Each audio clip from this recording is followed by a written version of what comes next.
Hola, ¿qué tal? Saludos y bienvenidos un día más a Euronews Hoy. Sin dejar de lado la evolución de la pandemia de coronavirus y las medidas de desconfinamiento que están aplicando los diferentes países europeos y en el resto del mundo, nos fijamos también en la oleada de protestas que está desatando desde hace ya varios días la muerte de George Floyd en Estados Unidos. Les contamos esta y otras noticias en este informativo. Les avanzamos ya nuestros titulares.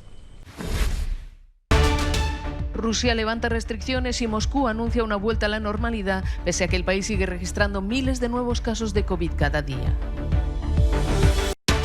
Regreso triunfal a Cuba de la brigada sanitaria que ha ayudado a Italia a luchar contra la pandemia. La Habana ha enviado una treintena de estas brigadas a diferentes países. El personal sanitario de Madrid sale a la calle para denunciar sus condiciones laborales y pedir más medios. Dicen que están agotados tras 3 meses de lucha contra la pandemia. Contra la violencia policial en Francia. El ministro del Interior impone medidas de seguridad en las detenciones y advierte contra el racismo.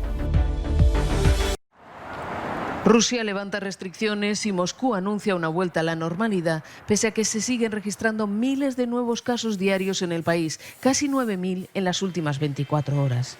En un mensaje por televisión, el alcalde de la capital, Sergei Sobyanin, ha anunciado que pone fin al confinamiento vigente desde finales de marzo, una medida válida para todos los moscovitas, incluidos los ancianos y las personas vulnerables.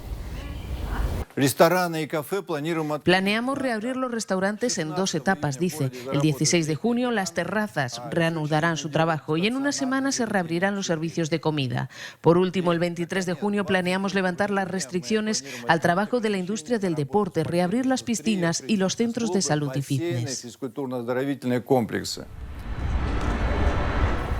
La cuarentena de 14 días para todos los que lleguen al Reino Unido sigue causando enojo e incomprensión dentro y fuera del país. La bióloga francesa Chantal Bodin opina que en estos momentos los franceses no suponen ningún riesgo a la hora de viajar.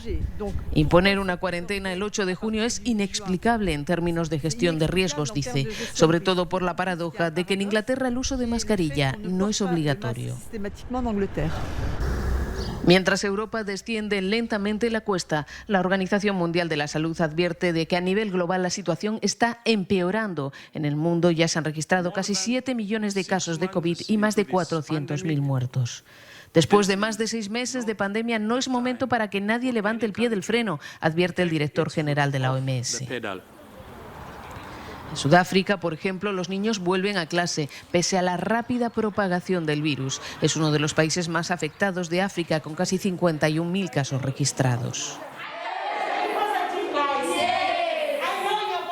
En sentido contrario, Israel frena a toda prisa en la desescalada debido a un pico de muertes por COVID. Más de 16.000 niños y profesores han debido ser puestos en cuarentena tras la reapertura de los colegios. El placer del deporte se ha adueñado de los bonaerenses. Los parques y las calles se han llenado de gente deseosa de poner en marcha sus músculos tras el largo y duro confinamiento en Argentina. El deporte al aire libre vuelve a estar autorizado en un país que da nuevos pasos para flexibilizar el aislamiento e impulsar la reapertura económica. Es muy impactante la sensación de que la vida va volviendo a la normalidad, que pudimos de alguna manera superarlo, aunque sabemos que falta un poquito todavía. La nueva fase de cuarentena decretada en Argentina ha permitido que se puedan abrir unos 20.000 comercios de ropa y calzado en Buenos Aires. Son tiendas de barrio, pues los centros comerciales siguen cerrados. Sí, es como reabrir de nuevo el local. Las expectativas son a ver cómo surge, porque tenemos que pagar el alquiler y pagar lo que es la luz, los impuestos que vienen. Las actividades económicas se reinician en 18 de 24 provincias. Las medidas de aislamiento se mantendrán hasta finales de junio, de forma más flexible en las regiones con escasa o nula circulación de la enfermedad. En un país en recesión desde 2018, en marzo la economía acusó una contracción de más del 11% respecto al mismo mes del año anterior. La pandemia ha dejado en Argentina más de 22.000 casos y unos 670 muertos, muy lejos de las consecuencias devastadoras en su vecino, Brasil. Que ha mantenido en vilo durante tanto tiempo. Cuba ha recibido como héroes a los 52 sanitarios que han ayudado durante más de 2 meses a luchar contra la pandemia en Italia, en concreto en Lombardía, la región que se convirtió en epicentro mundial del coronavirus. Incluso el presidente Díaz-Canel acudió a darles la bienvenida en un acto retransmitido en directo por la televisión estatal. Acaban de llegar los 52 valientes de la Brigada Médica Cubana. Tras esta brigada, que fue la primera en partir, Cuba ha enviado una treintena más, con miles de médicos y enfermeros a 27 países de África, América y Europa, en una forma de diplomacia sanitaria de la COVID. Estas misiones médicas se han convertido, de hecho, en un frente de batalla política con Estados Unidos, que pide a los países que solicitan ayuda a La Habana que se replanteen los acuerdos. El gobierno cubano acusa por su parte a Washington de llevar a cabo una campaña contra ellos inmoral y mezquina en medio de la pandemia. Escuchamos al presidente cubano. Ustedes han mostrado al mundo una verdad que los enemigos de Cuba han pretendido silenciar o tergiversar: la fortaleza de la medicina cubana. Y en nuestra despedida, todo el pueblo de esa ciudad prácticamente acudió a despedirnos allí en ese lugar, lo cual demuestra que hay un gran cariño hacia Cuba en ese pueblo italiano.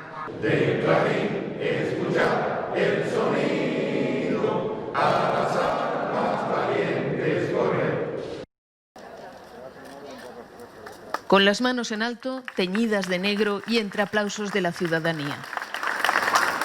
Así se ha manifestado este martes el personal sanitario de la Comunidad de Madrid para denunciar la precariedad de sus condiciones de trabajo. Salen a la calle, a las puertas de los centros médicos, tras haber atravesado por los 3 meses de calvario físico y psicológico que ha supuesto para médicos, enfermeros y el resto del personal sanitario la batalla vida o muerte contra la pandemia de COVID. El personal está agotado. Es verdad que hay muchísimas bajas, algunas todavía directamente relacionadas con el COVID y otras indirectamente relacionadas con el mismo. Mucha ansiedad, muchos cuadros depresivos, mucho miedo a volver, mucho miedo a la nueva normalidad. Recientemente se ha reconocido su labor con el premio Princesa de Asturias de la Concordia, un galardón que, si no viene acompañado de cambios, ellos consideran que se queda en algo simbólico. Piden más medios y más personal, que se refuerce la plantilla en toda la sanidad pública. Es el momento, porque la pandemia ha dejado ver las costuras de la sanidad pública, la anorexia a la que hemos estado sometidos durante muchísimos años. Ha llegado la pandemia y no teníamos nada con qué afrontarla. Creo que no tendría palabras para poder explicarte todo lo que hace falta. Exigimos mejora de condiciones, volver a 35 horas, tenemos que descansar, estamos agotados. Necesitamos ver a nuestras familias. Porque el reconocimiento de los españoles ya lo tienen. ¿Qué pasó en los hospitales y las residencias de ancianos de la Comunidad de Madrid durante lo más duro de la pandemia? ¿Qué criterios utilizaron las unidades de cuidados intensivos para admitir o rechazar a los enfermos de COVID-19? La polémica arrecia en la capital de España tras hacerse público que un alto cargo de la Consejería de Sanidad del Gobierno autonómico envió un protocolo de triaje con la orden de excluir a personas dependientes o con discapacidad, una condición muy frecuente entre quienes viven en asilos de ancianos. Tal y como explica el diario El País, el objetivo de esta guía, que fue utilizada en las semanas siguientes por hospitales y residencias, era evitar el colapso de la sanidad madrileña, que rechazó el ingreso de estos pacientes en las unidades de cuidados intensivos de forma sistemática durante casi un mes, hasta mediados de abril. Las consecuencias fueron dramáticas. El 88% de las cerca de 6.000 muertes en residencias de ancianos de Madrid se produjeron hasta el día 17 de ese mismo mes. Muchos familiares de víctimas consideran que fueron sacrificadas. En algunos momentos se llegaron a aplicar criterios tan amplios como la edad. Los mayores de 75 años fueron descartados para que enfermos más jóvenes pudieran tener un respirador que los mantuviera con vida. Según el testimonio de la directora de una cadena de residencias, recogido por El País, justificaban los rechazos alegando que a partir de esa edad la intubación está contraindicada, pero es habitual intubar a pacientes mayores de esa edad. La oposición de izquierdas pide la dimisión del gobierno regional y el portavoz socialista en la Asamblea amenaza con una moción de censura que sus correligionarios reclaman con dureza. La formación ultraderechista Vox, que apoyó con sus votos la investidura del Ejecutivo Autonómico, formado por el Partido Popular y Ciudadanos, pide que el defensor del pueblo investigue lo ocurrido en las residencias y se haga público ese informe. El gobierno regional se escuda en que el documento aireado por el país es un borrador que se envió por error y que los protocolos cambiaban en función de la gravedad de la situación. Mientras se suceden las muestras de duelo oficial a todos los niveles, un silencio infinito inunda calles y parques de Madrid. Francia anuncia medidas contra la violencia policial. El ministro del Interior, Christophe Castaner, toma la delantera para evitar conflictos en las calles en las protestas por la muerte de George Floyd en Minneapolis. Decidí tomar medidas porque nadie debería arriesgar su vida durante una detención. El método de presa por el cuello, conocido como método de estrangulamiento, será abandonado y ya no se enseñará en las escuelas de policía. Era un método que implicaba peligro. Además, si un oficial de policía tiene que mantener a alguien en el suelo durante su detención, estará prohibido apoyarse sobre su nuca o su cuello. El ministro se niega a hablar de violencia policial para no dar lugar a protestas corporativistas en la policía, pero anunció sanciones para quienes hagan proclamas racistas.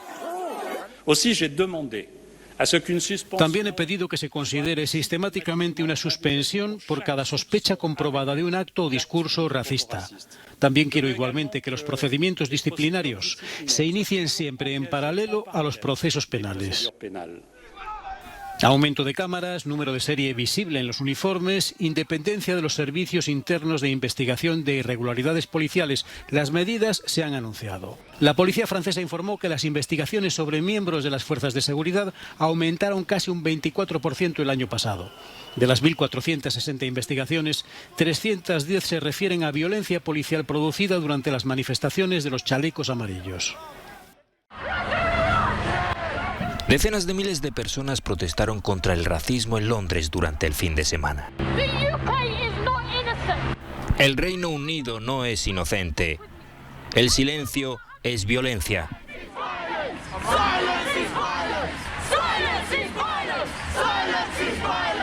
Entre la multitud, muchos individuos que han sufrido en sus carnes la discriminación en el Reino Unido. Es como morir por 1000 cortes distintos. Mark Darcy Smith fue recientemente señalado y atacado por un racista. Pero el mayor daño infligido, asegura, es el prejuicio subyacente que hay en el país frente a las personas de color. Me han detenido en el pasado diciendo que tenían que hacerlo porque encajaba en una descripción. Cuando sufres esto en tu vida cotidiana es como si te pusieran en una caja. Estos pozos de racismo se van acumulando cada vez que se abusa de ti por motivos raciales. Según un análisis de académicos del University College de Londres, los negros tenían más del doble de probabilidades que los blancos de ser multados por la Policía Metropolitana por violar las reglas de COVID-19 durante el confinamiento. Para muchos de los que están aquí hoy es ilustrativo del problema más extendido de la sociedad británica. Creo que no puedo abrirme camino simplemente por mi raza. Esther 24, que también asistió a las protestas, es una esteticista independiente. Recientemente descubrió que a sus colegas blancas les pagaban mucho más por el mismo trabajo. Les pagaban un 50% más. Fue completamente desgarrador porque hacíamos el mismo trabajo y a mí me pagaban mucho menos. Hay un trasfondo, aunque se diga que no existe realmente y todo eso. Creo que la gente tiene que abrir los ojos y darse cuenta de que está ahí. Está ahí. Los organizadores de las protestas denuncian un racismo institucional endémico que es en gran medida ignorado por quienes no lo sufren directamente. Por eso alzan la voz, dicen, para exigir al gobierno que actúe de forma contundente para corregir una situación anacrónica e injusta. Artistas de todo el mundo muestran su apoyo al movimiento Black Lives Matter y honran la memoria de George Floyd. El famoso y místico maestro del graffiti Banksy se ha unido al homenaje con varias de sus últimas obras de arte. Para él hay un enorme problema con el sistema social vigente en Estados Unidos que discrimina y perjudica gravemente a la gente de color. Incluso en la Franja de Gaza, los artistas palestinos dedican su trabajo a la figura de George Floyd. Mounes Al-Salihi, creador de contenidos digitales, vio en Internet en su hogar en un campo de refugiados los acontecimientos que deparó la muerte de Floyd. Elaboró su propio retrato del fallecido y escribió en él la frase "No puedo respirar", ahora mundialmente conocida. La cantautora, actriz y activista beninesa Angelique Kidjo, que vive en Nueva York, aboga por las manifestaciones pacíficas. Sufro discriminación de manera continua, pero no reacciono violentamente, porque si reaccionas con violencia rechazas el diálogo, no provocas ningún cambio, porque le das más poder a la persona que te discrimina. La cultura ha alzado la voz para condenar un suceso estremecedor. Muchos se preguntan cómo es posible que muertes como la de George Floyd, que falleció asfixiado en el marco de una detención, puedan tener lugar aún hoy día. Todos aspiran a que la pérdida de Floyd genere cambios en la sociedad. Como le ocurrió a él, también me podría haber pasado a mí. A muchos de nosotros nos detienen sin motivo aparente. Es bueno que los ciudadanos puedan ver lo que realmente ocurre en el día a día de la gente de color en Estados Unidos. Las muestras de rechazo a la violencia policial y al racismo vigentes en la sociedad norteamericana se suceden por todo el mundo. Este fin de semana se esperan más protestas ciudadanas.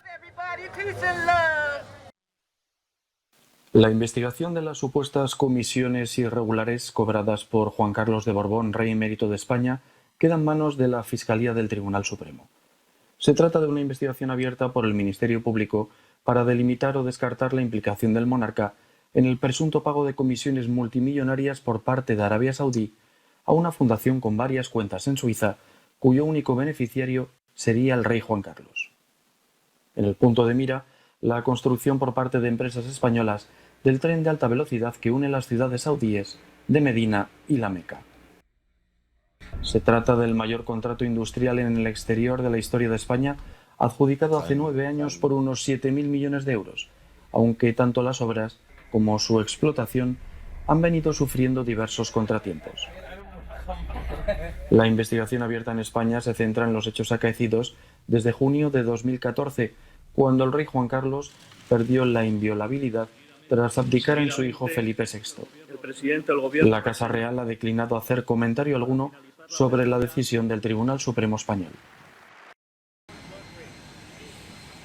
Alemania ha reaccionado con cautela al supuesto plan de Donald Trump para retirar a 9.500 de los 34.500 soldados que Estados Unidos mantiene desplegados en el país. La ministra de Defensa, Annegret Kramp-Karrenbauer, ha defendido la utilidad de la presencia del ejército estadounidense, su mayor despliegue en suelo europeo.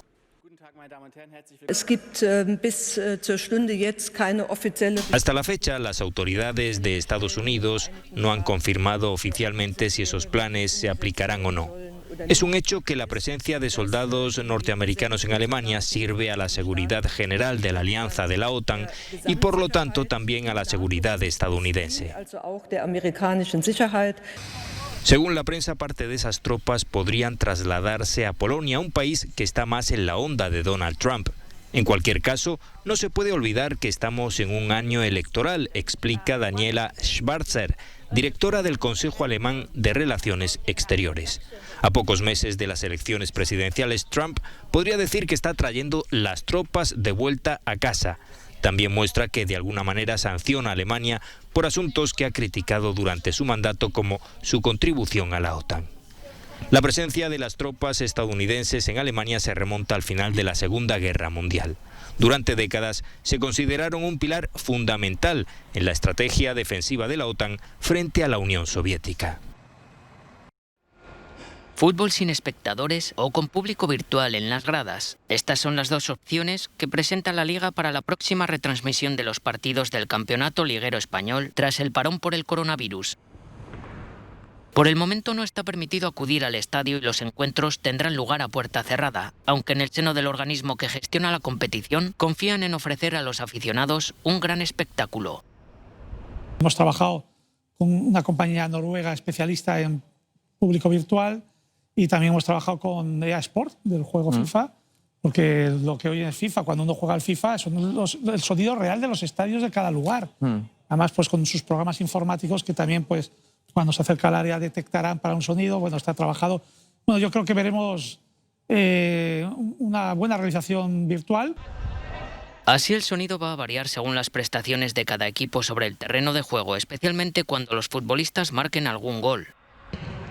Las imágenes elaboradas para recrear de forma virtual la presencia de aficionados en las gradas tratarán de aportar al espectador la sensación de que asiste in situ al encuentro.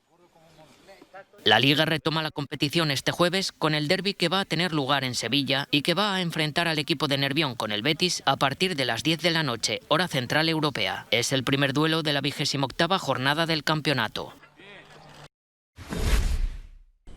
Hasta aquí nuestro boletín informativo de hoy, ya no tenemos tiempo para más, pero ya saben que pueden seguir pegados a la actualidad en todo momento en nuestras redes sociales y en nuestra página web, así como en los boletines informativos que les presentamos en nuestra televisión. Gracias por acompañarnos un día más, les dejamos ya con nuestro No Comment del día y nos vemos en una próxima ocasión. Hasta la próxima.